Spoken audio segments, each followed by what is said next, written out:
All right, Clinton, we're ready to go.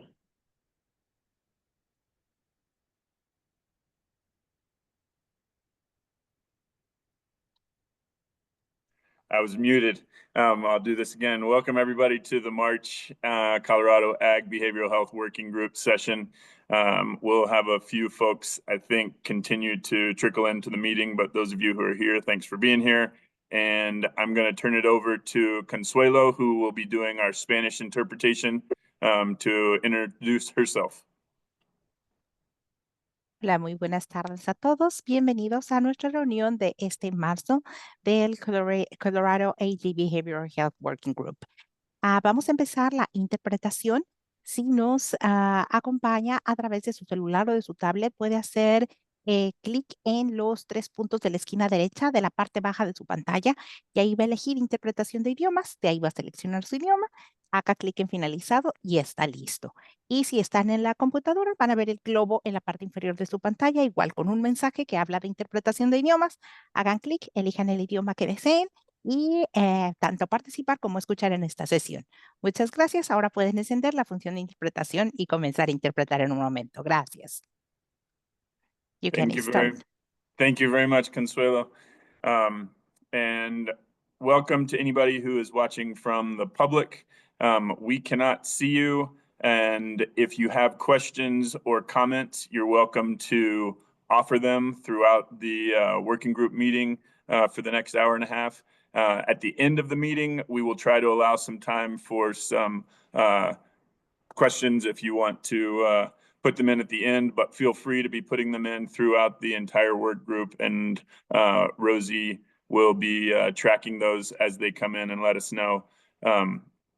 And written comments are welcome to be submitted at any time to this work group or to the CDA. You can find information about that on the website that you got the link to join this meeting. So with that, I don't know that we have anything else. We're going to start off with just the approval of the meeting minutes from last meeting. Did everybody have a chance to review those that are on the working group? I don't know that we even have a quorum, but if you did, thumbs up, the ones of you that I can see, which are not all of you, but anybody has any questions or changes that need to be made? Speak now, come off mute. And for now, I think we will go ahead and say that those are good, but since we still have people that are joining, we can check back in with the whole group after the meeting. So I think before I was going to do that, we were going to do brief introductions so that the people who are watching from the general public know who's on the call. And for those of you who have been on the meetings before and have taken the time to introduce yourself, if you just want to remind people your name, where you're from, and the role that you play in whatever organization or program you're in, that would be great. Just your name, where you're from, and the role in your organization. And then I'm also going to let Tom and Mike take a little bit longer of a time to introduce who they are. This is the first meeting that they've been able to join the working group. We're really glad to have them as part of the group.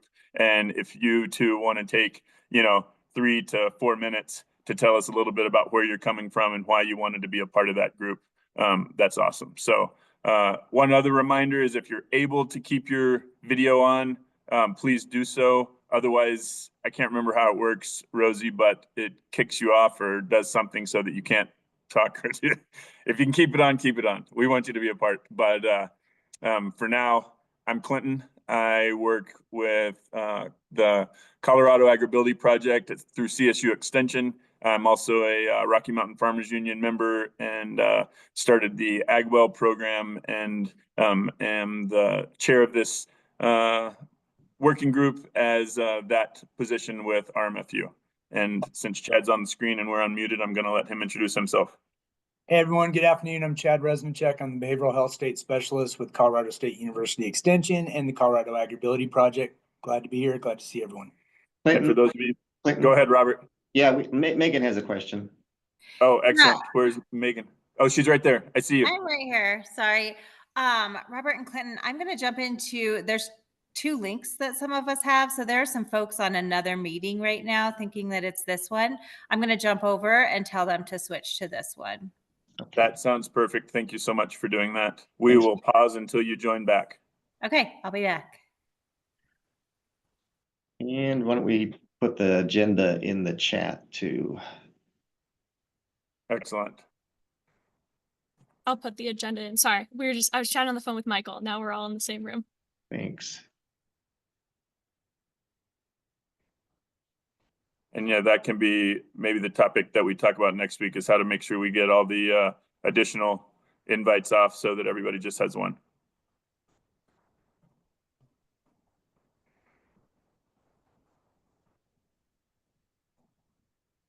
And then as soon as Bethany gets back, we'll continue with introductions. So if you're just joining from the other, we'll get started again in a minute.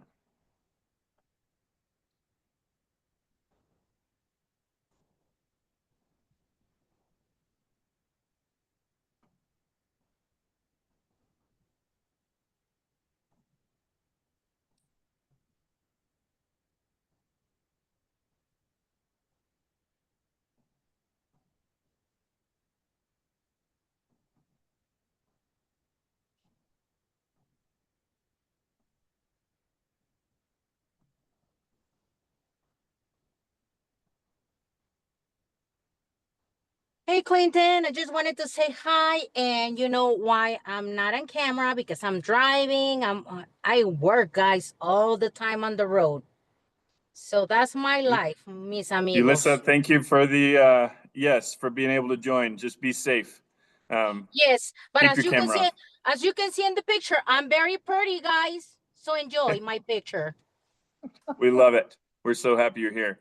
And we'll get back to doing intros. Megan, do we think everybody's back over from the other meeting? Yeah, it looked like they had merged. Oh, excellent. Then we will continue. And before we do quick introductions with everybody, I'm going to go ahead and let Tom and Mike introduce themselves. They are both on the working group, but this is their first meeting. So those of you who are just joining, I'm going to give them the floor. So Tom, can you come off mute again and tell us a little bit about who you are and where you are and why you wanted to be on this group? Uh-oh, you're still muted. There, you how are. about that? Perfect. My name is Tom Talley. I'm a retired farmer. Actually, I retired from the school district. I was a guidance counselor for basically 30 years in the middle school area. I have had leadership roles in Farm Bureau and wool growers, and served with the Fair Board and that type of thing. I've noticed. Well, I'm just interested in where this group is going, and what's the scope and one thing or another. You know, being interested in health, behavioral health, and that type of thing. And I see that in the ag community. So I appreciate the opportunity. And by the way, I live down in Durango, down the southwest corner of the state. So I appreciate the opportunity. Thank you. Excellent. Thanks, Tom. And Mike, you want to tell us a little bit about who you are and why you wanted to be on this working group? Sure. I was already on the first meeting and I missed the last two, but I did some of the work on the page sharing. If you guys saw that, we run a nonprofit. My wife and I, she's on here as well. We run a nonprofit, Warhorse Ranch, here in Steamboat Springs. Last year, we lost 19 people due to suicide, and that was in Routt County. So we're really hitting the ground on, like, hard on this, and we're getting together with different groups in Steamboat. I'm a veteran. I suffered from PTSD and I had a TBI. So I know where a lot of the veterans are, and I'm trying to help form the Farmer Veterans Coalition chapter in Colorado. So I know ag has helped me, and when we have our retreat, we have agriculture involved in our retreats, and we do equine therapy mainly. So that's a little bit of my background, and yeah, we'll hear about. And more Michael, about- yeah, we're gonna let you do Warhorse intro later in the call. And sorry for not being specific. Mike Ogwin, this is his first meeting. We're super glad that you're back, Michael Lozano, from missing last week. And so we're looking forward to you and Valery telling us more about Warhorse later in the call. Right, thanks. And Mike Ogwin, if you want to do a little bit of an intro on yourself and where you're from, that'd be great. Sure. Appreciate the invite to this work group here. My name is actually James Michael Olguin. I go by Mike. So if you see my name as James M, don't get confused because it does confuse a lot of people. Just my official signature name. I am actually a member of the Southern Ute Indian tribe. I'm currently sitting on tribal council as the treasurer. I've actually worked for our tribe for over 45 years. I've retired twice, came back to politics, but I grew up on a farm and ranch here in Ignacio, Colorado, which is in southwest Colorado, just south of Durango. And growing up on a farm and ranch, just simply, being educated on the aspects of raising cattle, raising hay. I did retire from that at one point in time, and then back into that activity right now, trying to assist my son, who I always have to apologize to that I didn't teach him when he was younger. He's 36 years old now, and I'm trying to teach him everything that I remember, which is that interest in itself is really encouraging as a young tribal member who is interested in ag, because we do see ag as a kind of a dying opportunity and industry. And us as tribal members, that was definitely a way of life for us going back into the early 1900s when we were put on a reservation. And of course, we had to fend pretty much for ourselves in raising crops, livestock to feed the community here. And today, just based on our successes over time, we're able to do a lot of different things and trying to bring agriculture back into the community. This past weekend, in fact, we had a meeting of our tribal members, just really to get a conversation. It wasn't structured as a presentation, but to give them a voice, to give them that opportunity to express their concerns, their issues, and of course, their opportunities and ideas to advance agriculture. And we had a diverse group of individuals, from the young individuals to the elders. So we were really proud about the participation.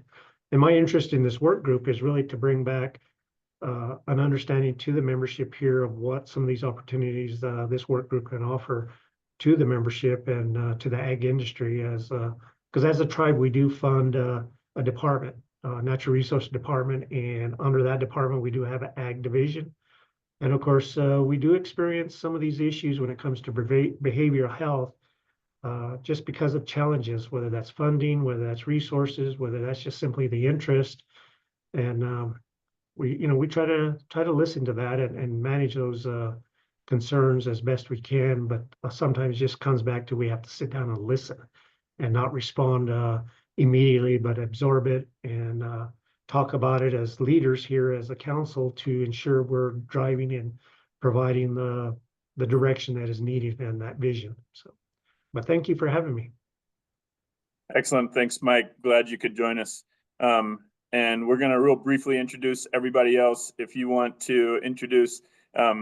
And Diamond, I'm realizing that you're new on the call too. And I think that you're sitting in maybe for Catherine.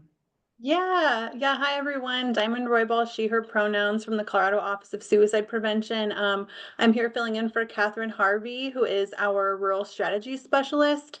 But I'm in Lakewood, but I am a Colorado native. My family is from the San Luis Valley in Antonito, where we have had a land there since like the dawn of time, and a very vacant ranch. So have some ties to rural Southern Colorado through my many generations of family here. So happy to be on the call.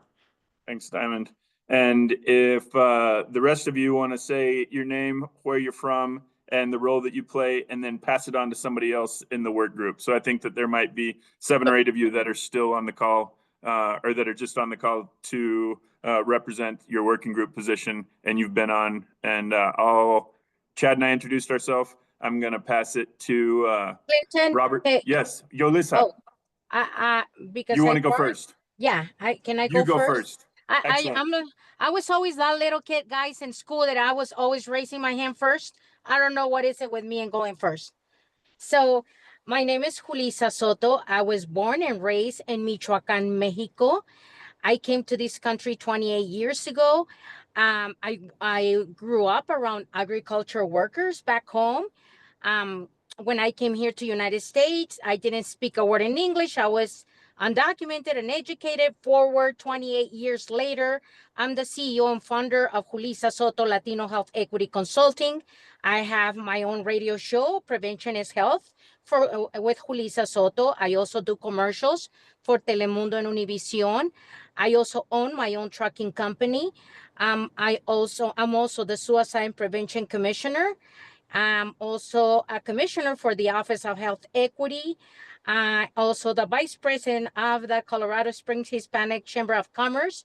And my passion with agriculture workers is because I feel that my community is always left behind. And I just feel that this is an awesome group that we can take innovative approaches and best practices, not only to the agriculture workers, but to the ranchers, to the owners, and make it more cohesive and help you and help me understand how is it that we can help not only agriculture workers when it comes to behavioral health, but also their families, right?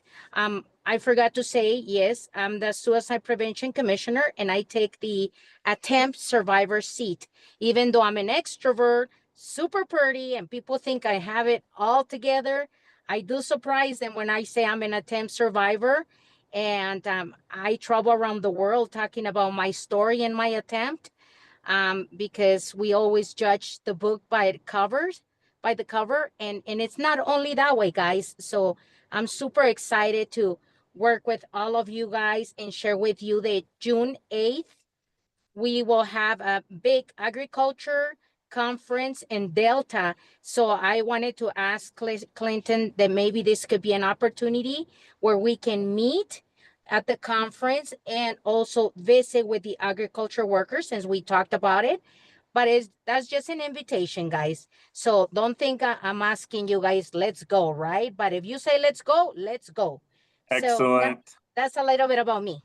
Okay, and we'll talk about that a little bit later on. Robert, I'm kicking it over to you. Yeah, thanks, Clinton. Hi, everybody. Robert Sakata. I'm the Ag Water Policy Advisor for the Department of Ag, and I feel very blessed to be able to be the liaison here at the Department of Ag. And Clinton, if it's all right with you, I'll just gonna go down the list of the Yes. participants. I think that'll be easier and just call on people to introduce themselves. So Calandra, you're next on our list. Sure, thank you. Nice to see everybody. Calandra Lindstadt. I am the Behavioral Health Administration Northeastern Regional Community Engagement Specialist, and then I'm also the appointed Agricultural Liaison. Thanks, Calandra. Chetney Nelson. Well, like many of you, I also have a farm agriculture background. I'm in private practice as a clinical marriage and family therapist in Broomfield, just down the street from Robert's office. Thanks, Chet. Jacob Walter. Hey all, Jacob Walter. Grew up in Southeast Colorado on a cattle ranch. My tie to this group is we lost my dad to suicide, and I stay involved with different agricultural groups, and I'm sitting here at my office at CSU Pueblo right now. Thanks, Jacob. Jessica Duke.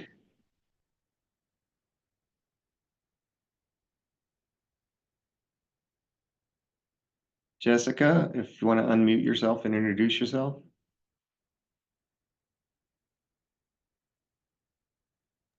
Okay, sorry about that. I couldn't get my mute off.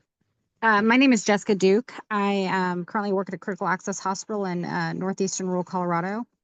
I joined this group because I am a two-time attempted suicide person, and I'm very passionate about the things that drive somebody to this state. And I'm very passionate about healthcare and the services that we can provide within a hospital system in our community. to support people who may be struggling with something like this. Thanks, Jessica. JC? Good afternoon, JC Carica with Valley Wide Health Systems and the Coffee Break Project. And I am from Rocky Ford, Colorado. Happy to be here. Thanks, JC. Kate Martinez? Hello, everyone. My name is Kate Martinez. I'm the Director of Communications for San Luis Valley Behavioral Health Group. Happy to be here. Thanks, Kate. Megan Shelton? Good afternoon, everyone. Megan Shelton with the Behavioral Health Administration. I'm the Director of Strategy Planning and Engagement. Thanks, Megan. MJ Guzman? Hello, everyone. I'm in Southeast Colorado, Rocky Ford to be exact. I'm the field representative for the National Farm Workers Job Program.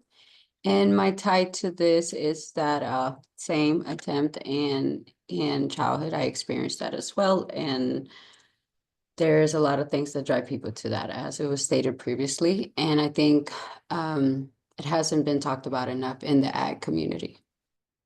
Thanks, MJ. Valery Lozano? Valery Lozano. I'm an LPCC here in Colorado and also the Executive Director of Warhorse Ranch. I know we're going to talk later, so I'll save the rest for that. Thanks, Valerie.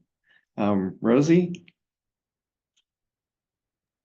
Hi, everyone. My name's Rosie. I am the program assistant for our Drought and Climate Resilience Office here at CDA, which might seem a little tangential, but I do believe that resilience in our food system depends on farmers who are able to keep farming. So that's how I got to weasel my way over here from my normal workload to help with the admin of this group. Oh, we're really thankful that you're here to help us. Thanks, Rosie. And did I miss anybody? Great, thanks. Back to you, Clinton. Thanks for that facilitation, Robert. Next part of the agenda, we just wanted to revisit the brainstorm document that's been out for the past couple of weeks. The topics that Rosie has on there, we just want to make sure that everybody has had a chance to look at it and has added topics for future presentations. The work plan committee is going to be working together a couple of times in April to try and put together our agendas and our agenda topics for the next, I guess, 7 or 8 months until the end of the year. And wanted to make sure that everybody had seen that document and added what they wanted. The other thing that's on there is anybody else who would like to share today. Mike and Valerie are going to share about Warhorse Ranch, but if you have a program that you'd like to share about, we've heard from a number of you already. But if you'd like to, please put your name on there. I think next month, the BHA and Office of Suicide Prevention are going to share. So the following month that would be available would be the May presentation. And then, Rosie, do you want to say something about the Google spreadsheet there? Is that where, yeah, the Google form about for the website? Go ahead. Yeah, so I have 2 quick updates. Last meeting, we talked about the potential of having resources on our website and also events, so folks can have the opportunity to advertise if they have an event that seems relevant to this community. So I created a Google form, very simple, but I'm going to share it with the work group in our follow-up email. So please give me feedback if there are fields that you think we should be asking about. Right now, I pretty much just have name of the event, when and where is it, brief description and who should attend, and then a link to a registration page. But that will be a way for me to be able to keep track of events that are coming up. It'll be a way for you all to give us updates about events outside of just this one meeting. I think sometimes we've ended up with a few, oh, I have an event tomorrow, and it's a bummer that we didn't get to advertise it before. So that will go on the website and it will be open to the public who also want to advertise their events for this community. And then my second update is on the website in general. As you know, I have been hounding you all for bios and headshots. Those are up on the website. I'll send links in a second. we talked about combining these two pages, and I still have hopes of doing that, but I'm meeting with the communications team here at CDA tomorrow to make sure that we do the website migration correctly. So we still have two separate pages right now, but I think we'll be moving those, or at least having them share a menu so people can toggle between our general resources page and then our work group page. And then the final update is currently for our resources, we're using an Airtable, and only our communications team has access to that table, which would mean anytime we want to add a resource, we'll have to go through a bit of rigmarole to get the resource up on the website. So I am going to propose moving to a Google spreadsheet that will be linked on our website, and that will give us much more flexibility to add those resources quickly instead of having our hands a bit more tied with our communications team being the funnel for that process. So in summary, more website changes coming soon. Please keep checking out the website, adding resources to this document, and I will keep updating. Just the overhaul that I think we're going to see is still pending. Excellent. Thanks, Rosie. And with that, a plug to continue adding resources to the brainstorming document so that we can add that to that spreadsheet when Rosie creates it. And before we move on to Mike and Valerie, does anybody have any events that are going to be coming up in your neck of the woods or your community, wherever you are, over the next month that you would want the working group to be aware of? I know that Julissa mentioned one that's later this summer, but or later this spring. Anybody have anything coming up in April that you want the team to be aware of?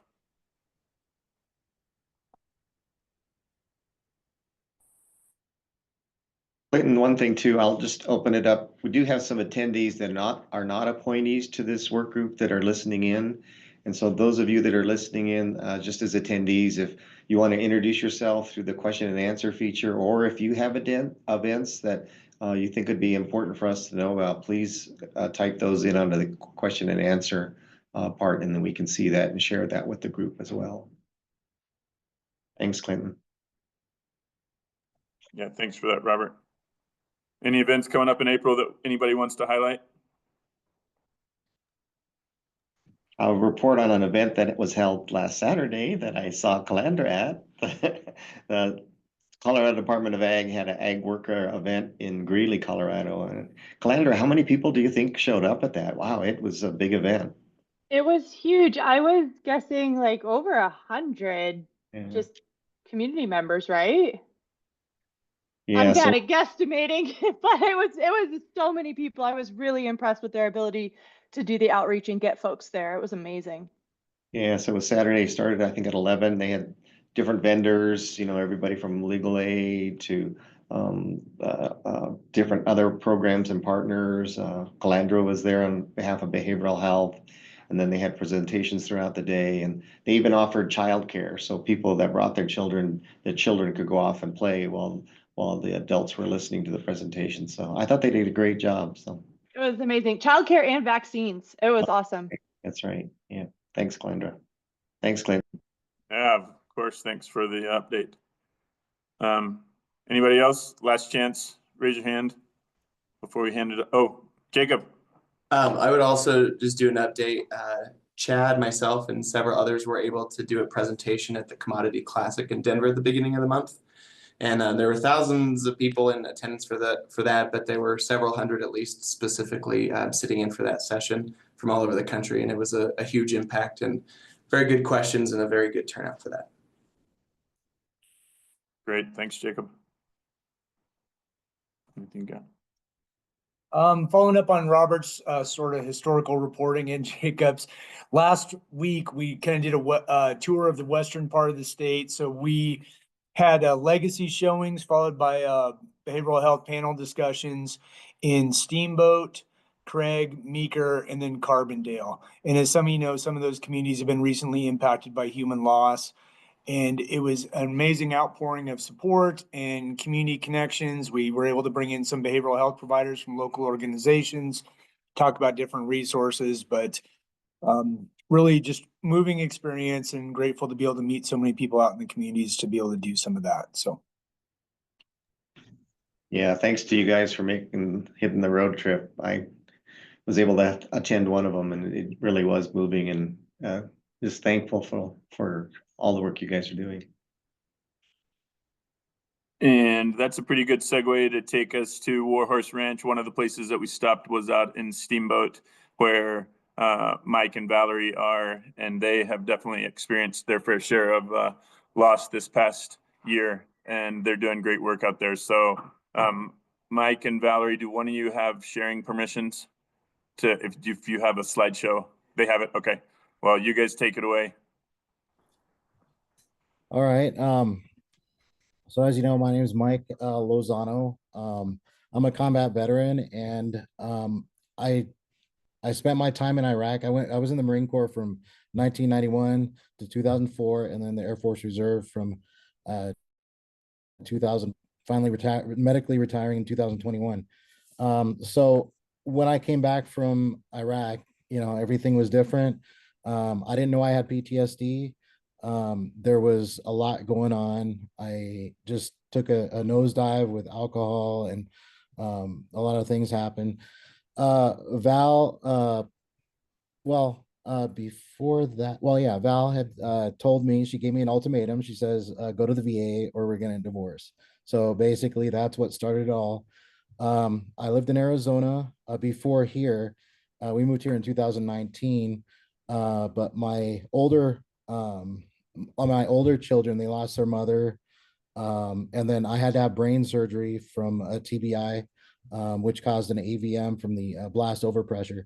So after that, Val and I made the decision just to move out here, and I'm still going through recovery, and there's a lot of cognitive things. So, I'm on medication, I'm trying new things, but I went to a Wounded Warrior Project Odyssey in Utah, and that's where I met the horses.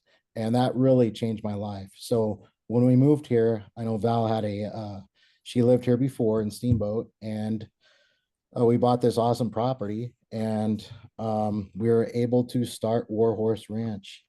And it's been helpful for all the veterans, all my friends. It's not just only veterans. It's everybody, every walk of life comes here to Warhorse. So I'm gonna pass it over to Val and do a brief little introduction of herself, and we'll go from there. Hi, everybody. I don't think we have a presentation, but so you just gotta look at our faces.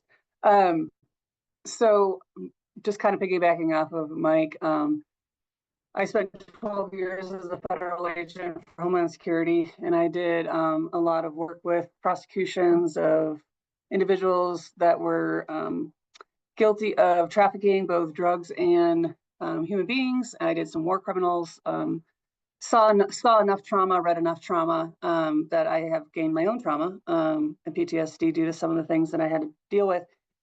And as Mike had mentioned, I had lived in Steamboat in my earlier years, and I worked on a ranch that had 31 Tennessee Walkers. And those 2 years were probably the best years of my life. And as time went on and our lives carried on, we found ourselves in a position to give back by having the ranch. It was kind of like a wish and a hope, and then it actually happened. And I had left law enforcement after Mike had his brain surgery and my stepkids lost their mom. I felt like I was needed more at the home than out there trying to dodge bullets. So I stayed at home, and immediately we started Warhorse Ranch. And then I started a career change into mental health. So now I have a master's in forensic psych and one in clinical mental health counseling, and my private practice here in Steamboat as well for those that I guess don't want to be with horses, which is hard to believe, but I do offer a regular traditional setting. So we formed Warhorse Ranch with the mission of reducing suicide among veterans, first responders, and those that suffer from trauma, which is pretty much everybody here, because if we watch the news in the morning, we're being traumatized. And we have people that have seen assassinations and 9/11 and so much on our news and in our world today that it's hard to kind of digest trauma. So starting Warhorse Ranch and working with the animals, the horses, and we also have 2 dogs that have become kind of stars of Warhorse, it starts to change the trajectory of how people process trauma and can deal with trauma in their life outside of animal-assisted therapy. So we created that right in 2020. We've been going since then, building multiple programs, which we can kind of get into. But we, like Mike said, we don't just deal with first responders and military, although that's just a life that I live, we can relate to those people pretty easily. But we work with children, adults, groups, we do team building. So it's kind of an expansive services that we offer. And it's great because after spending so much time in the government where we have to go up the chain of command to do anything, Mike and I could just pretty much create and do what we want. So it's kind of nice to not have, any ties or limitations. So then Mike's going to kind of talk about the vision and the history of the ranch, because that's kind of interesting into the agricultural aspect. Oh, you're on mute, Mike. All right, so I'm going to quickly read you our mission statement. Warhorse Ranch is devoted to empowering veterans, first responders, trauma survivors, and those who suffer from PTSD, anxiety, depression, and all mental health challenges. Warhorse Ranch is dedicated to reducing the risk of suicide. And you could look at our website, warhorseranch.org. And so what was unique is when we got this property, we didn't actually think we were going to get it, but it does play a huge role in the agriculture in the early 1900s. So it was acquired originally through the Homestead Act by Francis Smith, and he had sold it to the Peavies, which the Peavies are a very, the Peavies and the Simitons came up with the first champion quarter horse breed in Northwest Colorado. So it was this location that Marshall Peavy, he started the Rocky Mountain Quarter Horse Association, and then he went on, he was a founding member of the American Quarter Horse Association. So this ranch has an old barn that was moved. It was built in 1898, and it was moved from a mile north of us down to the location in 1914. So it's on the historic register. We're just in the process with Routt County Historic to get it put on the state register and hopefully the federal register. So with that, it's got a huge ranching heritage that we're very proud of, and we want to keep it as it was back then. So with that, there's more historical stuff. A champion quarter horse, Starduster, was housed in this property, and it was a unique breed because it was the Appaloosa and the quarter horse. So as well as that, we have pasture land. So we have 11 horses and a donkey. So they go out to pasture in the summer, and then we get local hay. One of our programs, besides the equine therapy, is the beekeeping. So I found out that I had a free college course for beekeeping, and I took it, and it was the University of Michigan. So I took that, and then I developed this beekeeping program for veterans, for anybody that wants to come out and learn that agriculture side of it. Because I found that agriculture is it gives me a sense of purpose. And once I started teaching people about bees, more and more people wanted to come and learn about it. So all summer, they're, every 7 to 10 days, we do a hive inspection. Whoever wants to come out, they'll bring their families out. It's just a good time to relax and to get everybody in a better state than coming from their house. They always say the drive up here is just calming, and that's what's helped me. So with that, Val, do you want to go through the equine? Also the population around Steamboat is heavily populated by veteran ranchers who are veterans. So I'm also involved with VFW, American Legion, and we're finding ways to help each other. And I'm not a therapist, but it's easier for people to come here and I share my experiences, and they're very similar.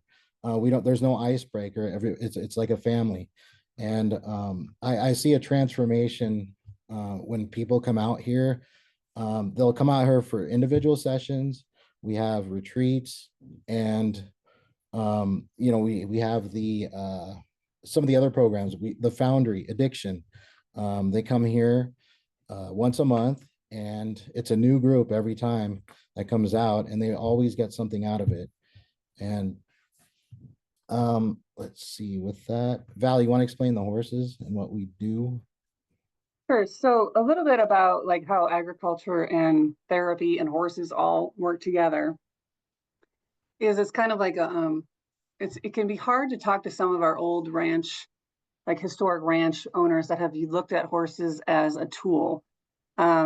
But what they don't realize is that they usually have a favorite horse, or they have a horse that is the hardest worker, or they have a horse that they know they're not going to take out because it's not going to listen. So when we talk to some of the people, some of the older men and women, we ask them why they know that and how do they know that. And usually the answer is, well, because I know this horse and I know how he behaves or she behaves, and that's how I pick my working horses. So what that actually is having that relationship with the horse by reading the horse and the horse reading the actual individual. So when we think about horses, you may not look at them as a prey animal, but they actually are. So they are constantly living in the present.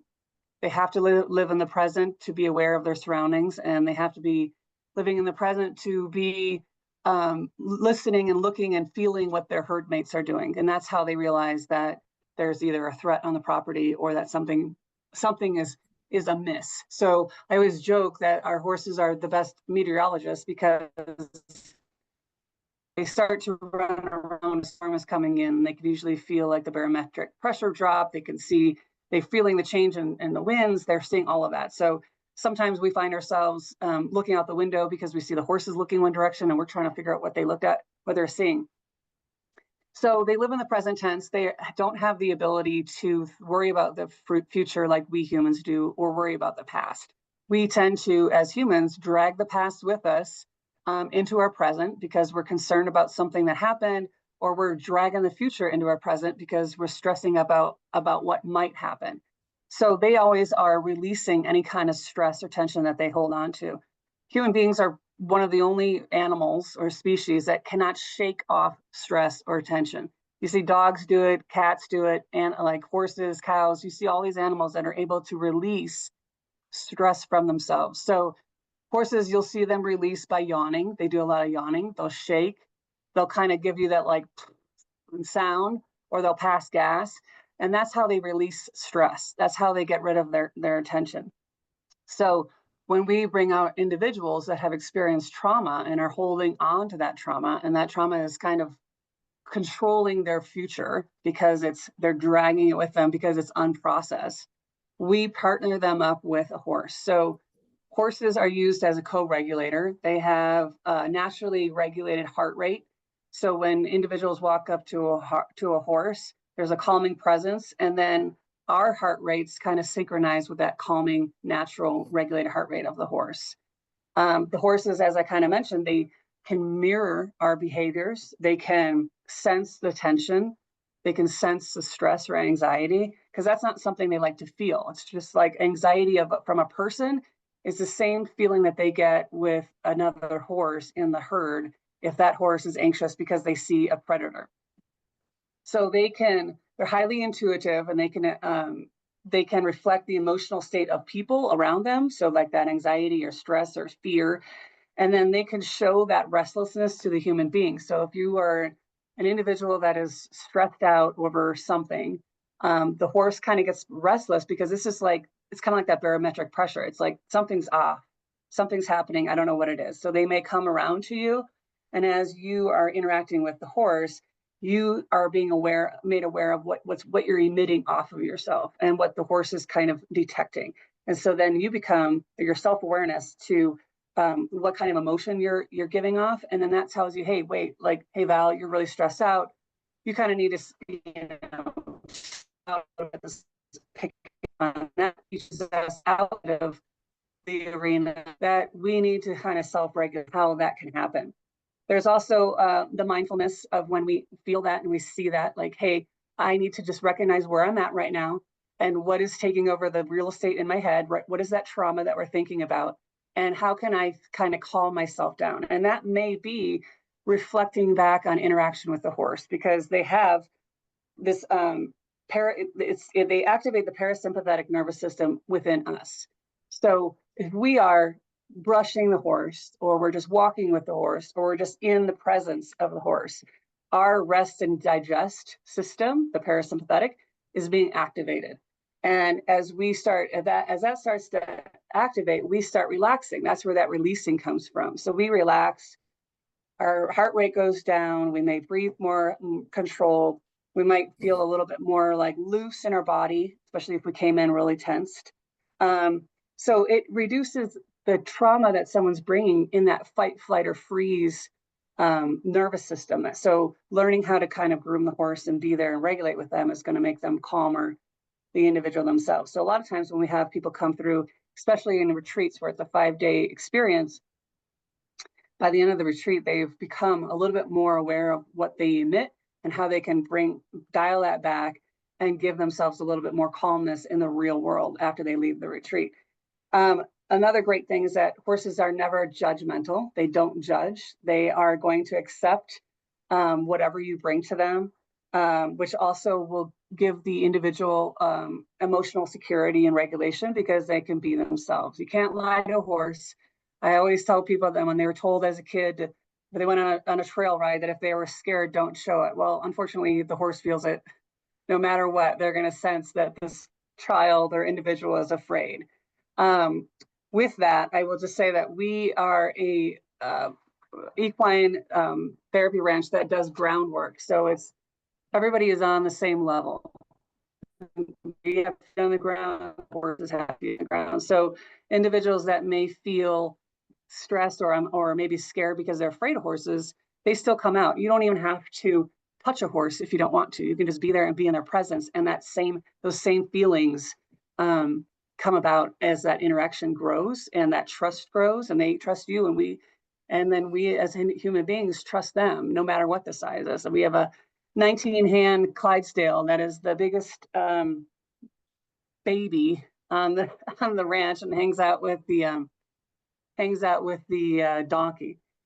So that kind of gives us the overview of why horses can be so powerful, and just learning about them. And you can see like their response to individuals can be kind of literally wrapping themselves around you in moments of distress. We've had horses that fight each other in the corner of arena when a combat veteran was recalling probably one of the most traumatic parts of his combat firefight, which was pretty amazing to see, is that that tension is so thick that they are releasing it so much that they're actually kicking and trying to get it out. So it's pretty spectacular, and none of the horses get injured.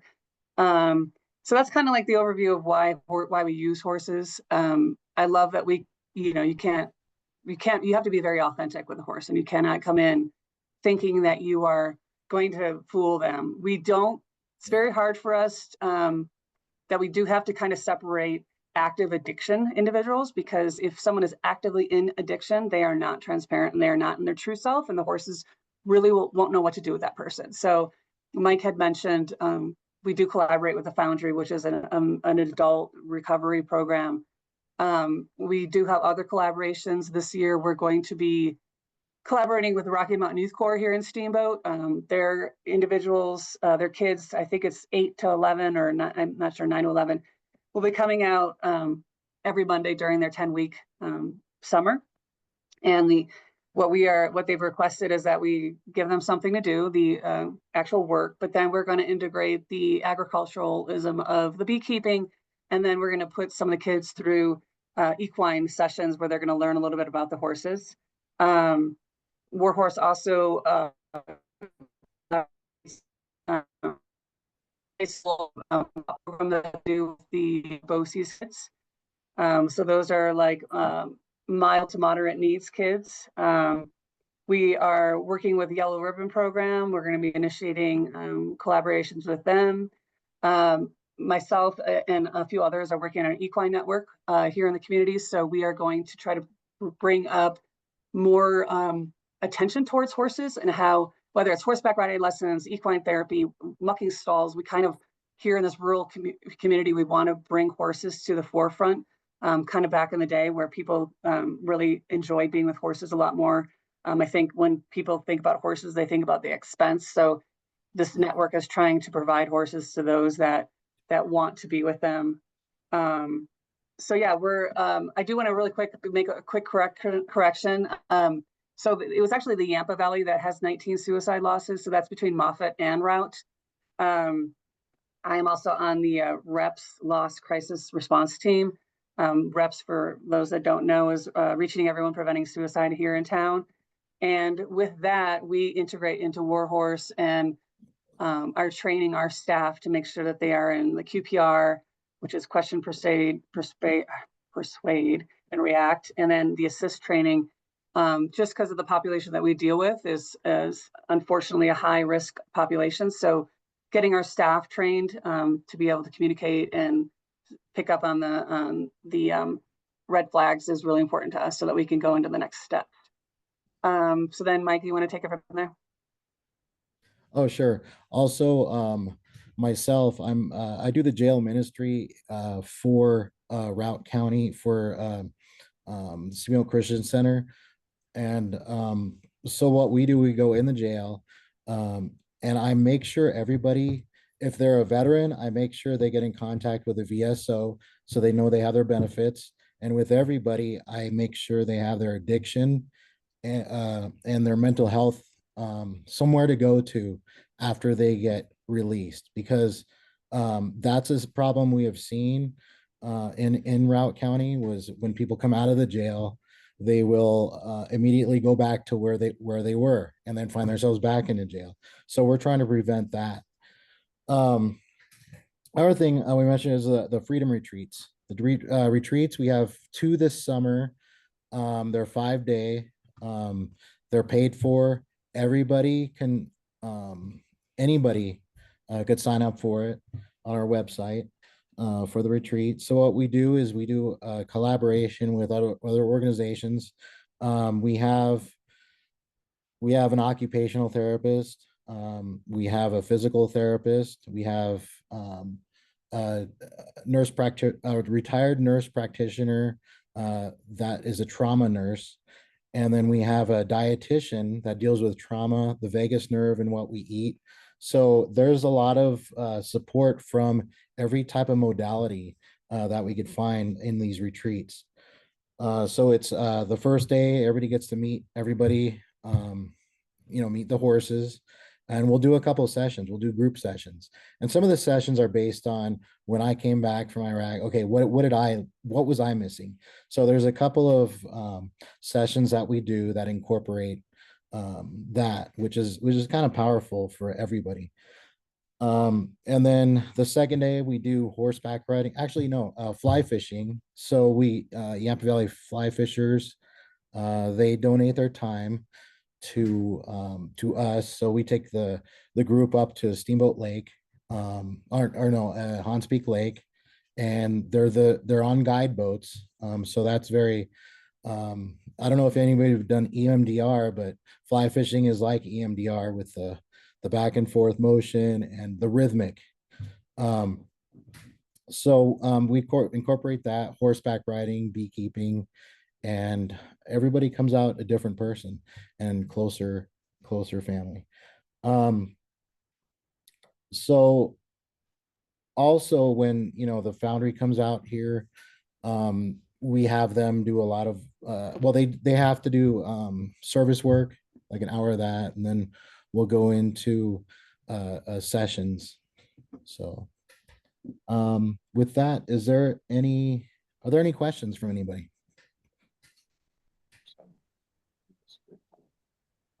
Hey, Mike, I had one question. You guys mentioned about the retreats this summer and that anybody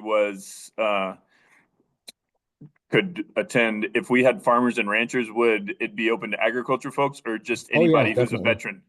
So if Yes, there's a we've farmer had, rancher that's experiencing trauma or distress, yeah. yes, definitely. Okay. We have people from all walks of life. I mean, we've had people that have car accidents, younger. We have people that have experienced it, like wildfires. We've had sexual trauma. We've had veterans, law enforcement, firefighters. We've had, just us veteran spouses. I'm a veteran spouse and a caregiver. And, I think I had done a presentation and I want to say there was probably at least 11, maybe, it could be a higher number, I don't want to say, but there are caregivers out there that are high risk for suicide and do complete suicide because of the stress that's there. So it's just as important, for me as being a provider, is addressing caregivers and military spouses because it's a crazy world.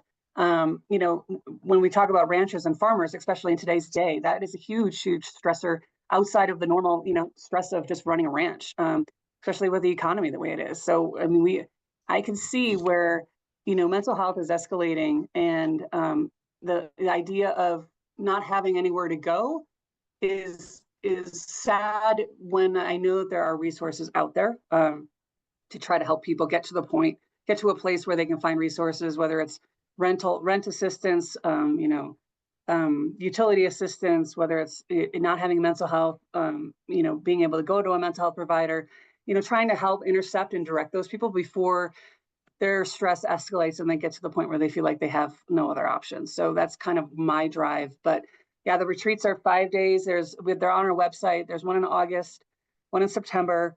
Our goal for Warhorse is to have 3 retreats in the summer and 3 in the winter. We don't have a covered arena right now for the winter. So really, doing it in the winter for 5 days, you'd have to have some people out there that are going to be in it to win it and not care about weather. But that's kind of where we're going with that. And you can apply on the website. And if anyone has any problems, they can contact me or Mike on the website as far as getting, an application in. Great. Thanks, Valerie. And some of the ranchers, they donate their beef for the retreats and for specific events. And they're very in tune to what we do here and very supportive, and vice versa. We support them as well. So awesome. Anybody else have questions for Valerie or Mike about Warhorse? Thanks for the presentation, you two. This Michael Gein. Yeah. I just really want to commend you folks for what you're doing. We as a tribe here, the horse has been a very important part of our tradition and our culture. And in fact, with our programs, we do have behavioral health. We do have an equine therapy program as well. And I think with what I've learned and listened to here is there may be an opportunity to connect with you, especially with our children. And we do have a lot of veterans here that are suffering PSTD and, especially in our older generation, our Vietnam veterans, because they're reaching out for help and the tribe is providing the best they can. But some of this is just simply, I think from the veteran standpoint, it's hard to ask for help, but they are. And I think even connecting them, because a lot of these grew up on farms and ranches as well. So I really like what you're doing and want to stay in touch with you with opportunities we can share with. So thank you. okay. That'd be great, I'll Mike. reach out to you. And for everybody here, if you're a mental health, if you want to volunteer and just, I want to come up here, just give us a call. It's really good because it does take a community, which we are here, because we all can learn from each other, and it's imperative. And people cannot go through this alone, and that's why we're here. And that gives me a purpose. So. Yeah. And Mike and Valerie, I know that you guys gave the website, but would one of you put it in the chat just so people can have that link and they can just click to it and get there directly? Sure, I'll do it. Anybody else have a question before we move on? Well, thanks for giving us the opportunity, and yeah, we'll make stuff work out of this group, and it's really cool. Yeah, that's awesome. I had a chance to go up and visit Warhorse 2 summers ago, and it's really a spectacular place, and what they're doing is really amazing. And was actually able to go through a equine therapy session that Valery and I were both a part of at a different place over in Hayden. And if you've never experienced it, it's really phenomenal. And so hopefully we'll get to integrate that into some of this other work. But Calandra and Catherine, I think, are sharing in April. If you would like to share about your program, please go to the brainstorming doc and put your name and your program in, and we can put you in for May or June. Clinton, can I also recommend that folks volunteer people that they know? I'm just kidding. Don't sign someone up. But if you know of an awesome program that's out there, maybe ping one of us and we can do the outreach. Excellent. Thanks, Callie. The work plan committee didn't meet in March. We are meeting twice in April. We are going to begin the work on consolidating the goals that people presented at our last meeting. For those of you who are new, Tom or Mike, if you have specific goals that you would hope that this working group could look at and begin to try to figure out how to bring it forward, either to programs on here or as a group, please send them to Robert or myself. Actually, CC both of us when you send it. And the working group will try and consolidate that. One of my hopes is that since we are meeting monthly, there's a lot of space in between, and these meetings right now are rather long, that we can make sure that everybody's feeling that this is a useful amount of time and that we're learning and we're able to collaborate. And so that work plan committee is really going to try to set some priorities that can help us guide our work over the next, I guess, like I said before, 7 or 8 months before we have to turn in a report at the end of the year on our recommendations and what this work group wants to focus on. Robert or Rosie, is there anything else, or Calandra, that we spoke about that we should update on that work plan committee? Was there anything that we needed from folks? I'm not remembering anything else. I would just add, if you can look at the meeting minutes from last month and make sure you feel like your goals were accurately captured from last meeting. We still have plenty of time to make changes to those, but the work plan group will be discussing that. So I'll put that link in the chat if you can try to review it in the next week. Awesome. Thanks, Rosie. And yeah, special thank you to Michael Lozano and Chad for sending in your documents. Really appreciate your thoughtful responses to that. So thanks. And Rosie just posted those meeting notes from the last meeting in the chat. If you want to open those and review, send any updates or edits. The last thing that we have on the agenda before I open it up to anything else is an update on the Cora conversation that we'd had a few weeks back, what we would post, how we work with giving people out emails and things like that. So Robert, do you want to give an update on what we've learned and where we landed on that? Sure, be happy to. Thanks, Clinton. So Bethany Howell is our Colorado Department of Ag Cora representative, and unfortunately she wasn't able to attend today, but I wanted to keep us moving forward on this. So the information that I got from her was that, first, I'm disclaiming that I am not an attorney. Right? I'm a farmer, so take this with a grain of salt, right? But I think, from my position, and I think from the Department of Ag's position, transparency is the best approach. So we want to be as transparent as possible. I think that, from my point of view, that's where we make the most progress, is we can be as transparent as we can. With regards to Cora requests, it's my understanding that an agency is responsible only for the records that the agency possesses. So it's only those things that we have in possession. That, of course, we're not going to create records. If there's none available, then we're not going to create them for a Cora request. And then, a third party is responsible only to the extent that that agency has asked them to have those records on that agency's behalf.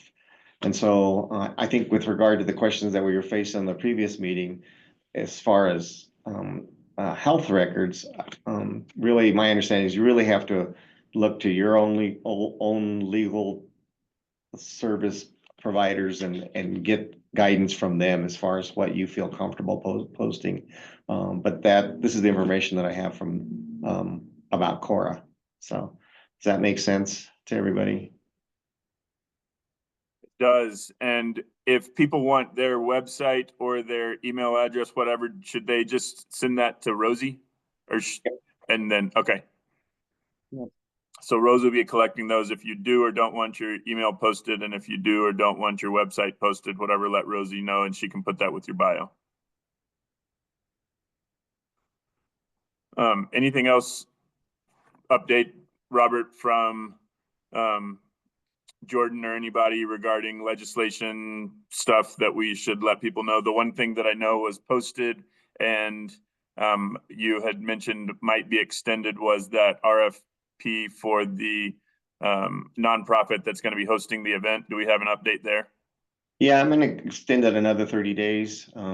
My schedule has been packed, as you know, and so I'm going to push it out till end of April and get that back out to people. Okay, and was that, Rosie, did you put a link to that on the email that you sent out?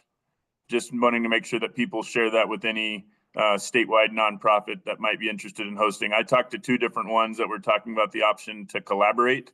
And I think that seems like an awesome idea if we had a number of organizations that wanted to collaborate, cooperate in putting this on for the state. But yeah, the RFP is linked in the meeting minutes from last month. Perfect. Thanks, Rosie. Clinton, just to clarify on that, does it one of the agencies has to be an ag serving nonprofit? Is that correct? Okay, thank you.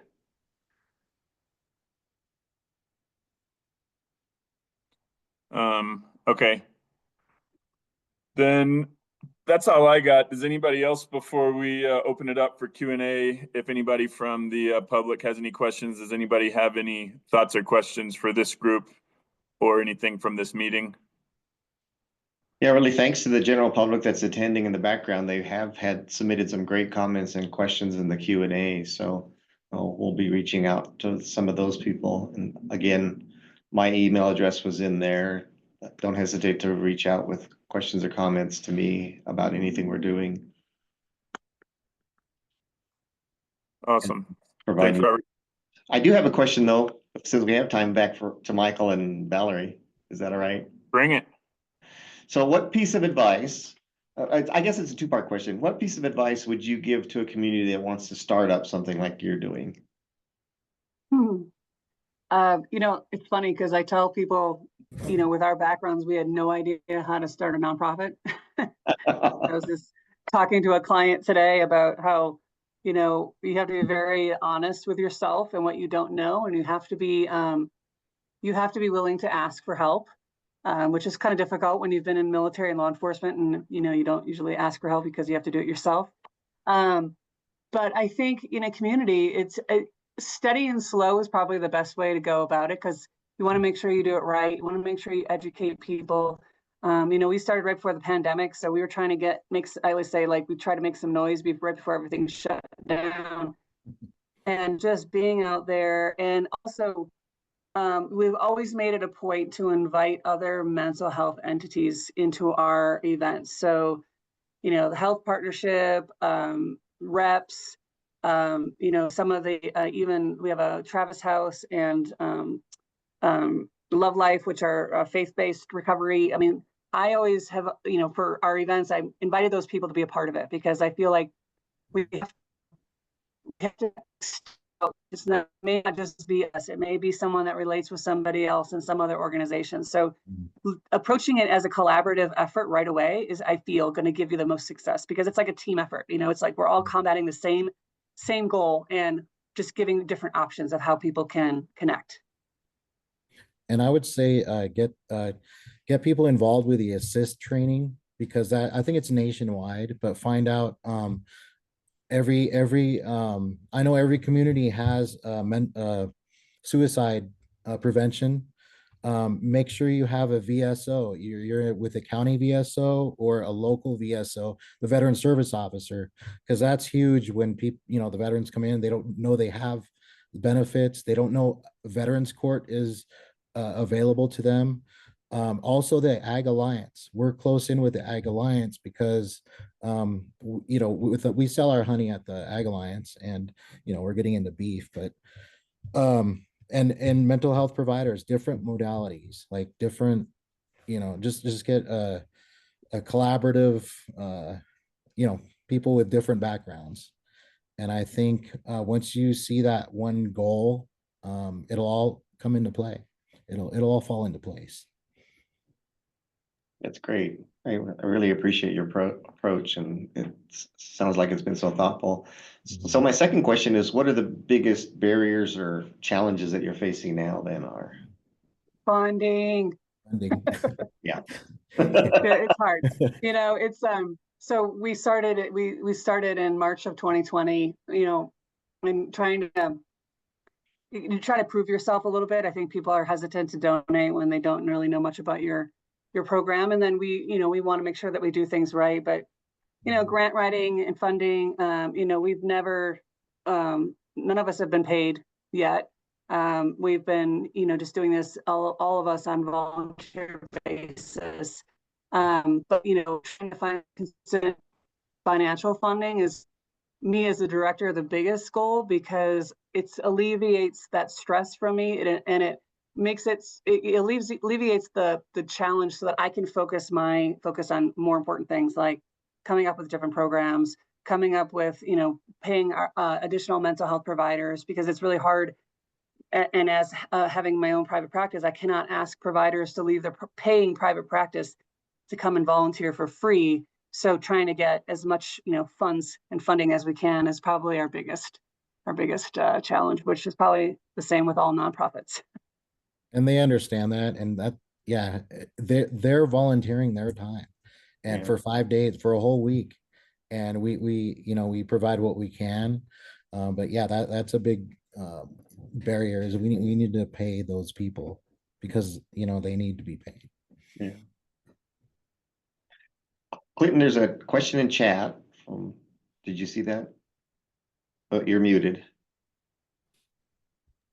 Thanks, Robert. Julissa, you want to come off mute to ask your question? Is a great question just about the law enforcement piece, but if you're not able to, I can read it, or Valerie and Mike can read it and respond. Okay. Valerie and Mike, can you guys see that question that Julissa put on? Yeah. Do you want me to read it? Yeah, go ahead. She says, as we work towards fostering stronger relationships between law enforcement and the diverse communities we serve, I recognize the importance of trust, understanding, and meaningful communication, particularly with the Latino community. In your experience in law enforcement, I'd be interested to hear how you envision bridging the gap with individuals who may feel disconnected or distrustful of enforcement. The Latino community has often faced unique challenges, and it is essential that we approach these relationships with empathy, cultural awareness, and a commitment to ensuring safety for all, while honoring the dignity and rights of every individual. How do you plan to engage the community and build trust, especially with those who had negative experiences or perceive law enforcement in a way that creates barriers to collaboration? That's a great question. And to be honest with you, there is, the more diverse that we can bring our staff, the more it is, it's like feeding the soul. It's like feeding my brain and Mike's brain of like different cultural beliefs and just cultural approaches that our potential clients may have. I was at a meeting and it was very interesting. I actually spoke with a translator, and I'm not sure, I think she was either from Panama or Cuba, but she had brought up this as well, because as of right now in this community and in our country, a lot of the Latino population is hesitant to either come and get help or kind of reach out, especially if they may be undocumented or something may have happened in the past. But those people are still people that we need to reach out to. So this woman and who was a translator had said that, you know, a lot of times it's just word of mouth. So trying to extend our outreach so that we can reach out to the different cultural communities and share with them what we do. You know, the background that we have as far as law enforcement, you know, I can't make anybody come, you know, to speak with us. It's kind of something that they have to want to do. I mean, full disclosure, I've had clients in my private practice that didn't want to continue service with me because of my past background in law enforcement, you know, and that's not something that I can change their mind in. I can only kind of, you know, neutralize and listen to them as to what kind of challenges they had. I think Warhorse is built more on the mission than what our backgrounds really are. You know, we do relate to that population. And then when I say relate, it's really easy to speak with someone in law enforcement because you already know the lingo, you already know the challenges and the experiences that they had. Same thing with veterans. But I want the focus really to be on what we do as Warhorse Ranch and helping each other's in this battle against mental health and crisis and suicide, you know, and advertising that we're law enforcement and military. I mean, a lot of times I don't even really say it. It's just it's one of the hats that I've worn in my life.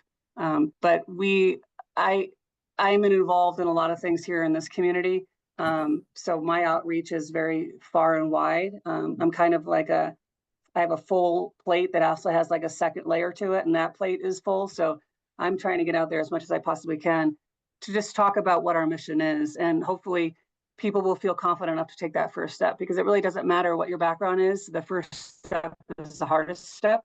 You know, we have people that kind of bail out the night before a retreat, but, you know, kind of lifting them up and having them come to that first day and get over that hurdle is the biggest thing that we possibly can do, and support them no matter where they're coming from. And also with my law enforcement background, I am Hispanic, and the first goal that, you know, that I want people to see is that we're human. We're all human, and you have to be human. You have to bring the humanness in. That means, you know, care for your fellow man. And I'm providing these services out of my heart, and there's no judgment, and everybody's on a blank page here. This is their sanctuary. Once they come here, what happens here stays here. And, you know, that's very important to me, is to just be a good human being. Thanks for that reminder, Mike. I think that should be all of our focus. Robert, do we have any questions from the general public that need to be asked in real time? Yeah, we do. In the Q&A. Let's do that. We've got like 10 minutes left. So there was a question from Alessandra. It says, "Hi, I really appreciate your presentation and the work Warhorse Ranch is doing. As someone with background in fundraising and public affairs, I'd love to understand more about the types of funding streams you currently rely on, whether that includes state support, grant funding, or donor giving through estates or wills. Do you have someone on your team who focuses on fundraising strategy or public engagement? I'd be interested in learning how I might support or connect further." I would love to have any other expertise. We do have a marketing team, and we are kind of restructuring our board and expanding it. So I welcome any type of help, advice, assistance. I do most of the grant writing right now.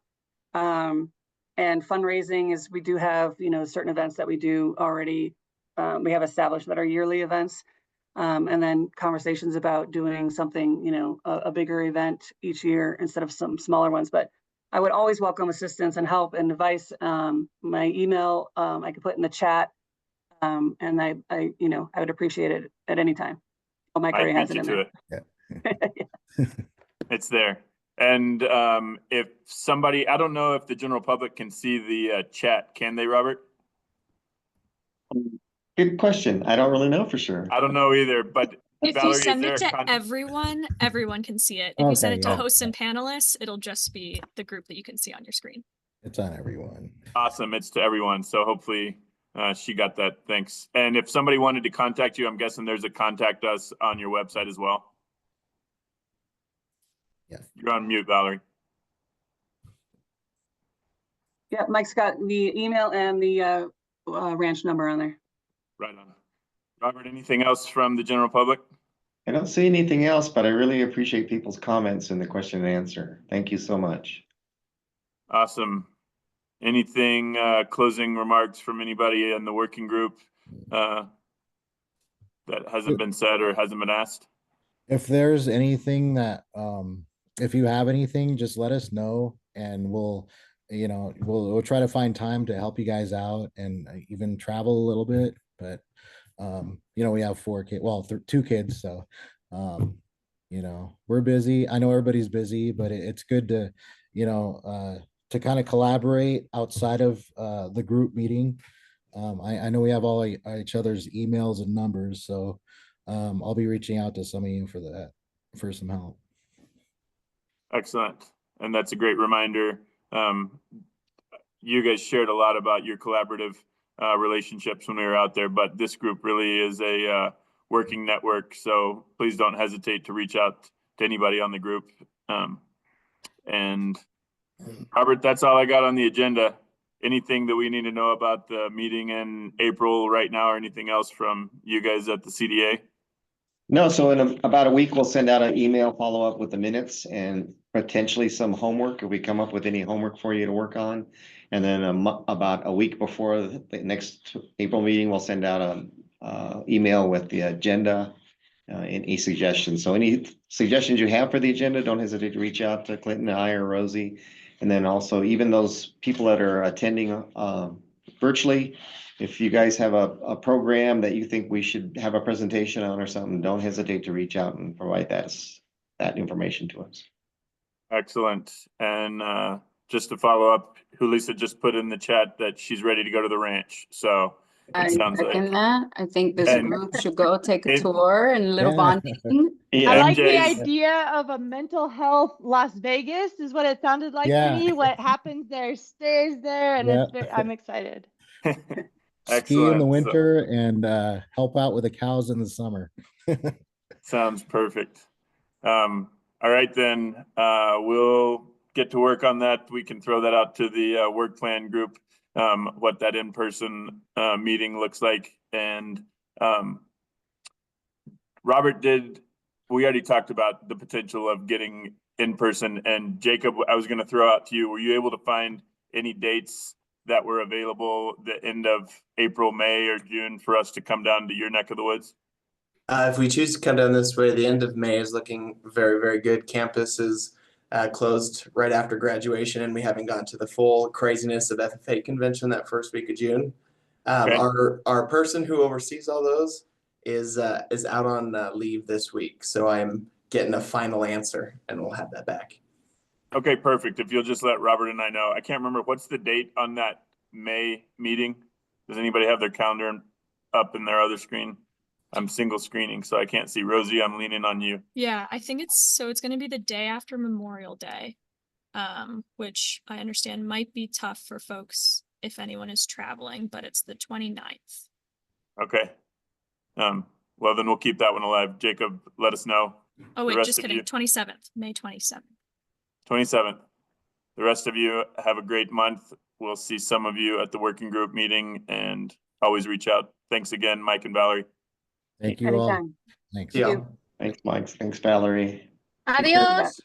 Adios. Muchas gracias. De nada.